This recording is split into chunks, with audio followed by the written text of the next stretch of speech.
Tu crois qu'on peut envoyer un ballon aussi haut que le cerf-volant d'un seul coup de pied? Oh, c'est pas possible. Si on est très fort. Ça me rappelle l'histoire d'un chien qui avait mal aux dents. Mais ça n'a rien à voir. Écoute néanmoins cette histoire.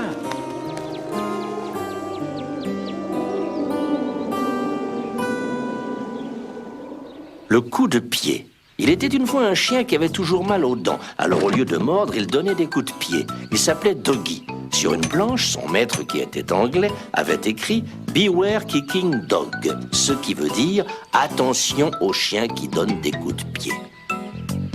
Et son maître, aidé de son père, avait cloué la planche sur la porte en tapant bien fort avec un gros marteau. Son maître s'appelait John Smith. Un jour que John était à l'école et que monsieur et madame Smith étaient à leur travail, Doggy devint furieux. Pourquoi m'ont-ils laissé seul? Pourquoi m'ont-ils laissé seul? On ne le dira jamais assez, pourquoi m'ont-ils laissé seul? Et chaque fois, il donnait un coup de pied dans quelque chose. Dans l'arrosoir de monsieur Smith, dans le pot de fleurs de madame Smith, dans l'écuelle du chat. Il était de plus en plus furieux et les coups de pied étaient de plus en plus forts. Bientôt, il passa devant le ballon que John avait oublié de ranger la veille au soir. Et il donna dans le ballon de John un immense, un formidable coup de pied. Le ballon s'éleva très haut, passa au-dessus du jardin de monsieur Mill, le voisin, passa au-dessus du jardin de monsieur Black, voisin du voisin, retomba dans le jardin de monsieur Deck, le voisin du voisin de monsieur Smith.